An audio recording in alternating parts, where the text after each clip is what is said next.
మేము 3 సంవత్సరాల నుంచి కొలుస్తున్నామండి. ఇది 3వ సంవత్సరం అన్నమాట. తలంబ్రాలు తయారు చేయడానికి మేమే నాటు వేసి, మేమే కోత కోసి, మేమే ఒట్టు చేసి తయారు చేసి భక్తులకు ఇచ్చి ఒలిపించి తీసుకొని రావడం జరిగింది. ఈ భద్రాచల పుణ్యక్షేత్రానికి సీతారామచంద్ర స్వామి కళ్యాణానికి తలంబ్రాలుగా తయారు చేసుకొని తీసుకురావడం మాకు చాలా ఆనందంగా ఉంది. అందరూ బాగుండాలి, అందులో మేముండాలి, ప్లస్ మళ్ళీ రాష్ట్రం అంతా అన్ని రాష్ట్రాలు సుభిక్షంగా ఉండాలని అమ్మవారికి సారి కూడా సమర్పించడం జరిగింది.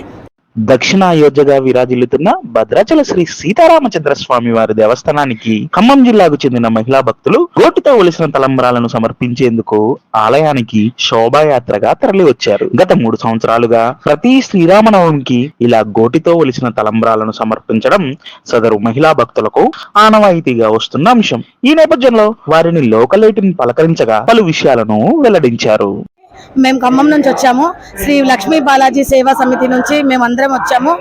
కోటి తరంబ్రాల శోభాయాత్ర నిన్న ఖమ్మంలో 3వ తారీఖు ఖమ్మం నగరం అంతా కూడా ఈ తరంబ్రాలను శోభాయాత్ర చేసి తిరిగి మరలా సీతారాముల వారి కళ్యాణ మహోత్సవ సందర్భంగా ఖమ్మం నుంచి ఈ బాలాజీ లక్ష్మీ సేవా కమిటీ ద్వారా వీటిని స్వామివారికి సమర్పించడం జరుగుతుంది.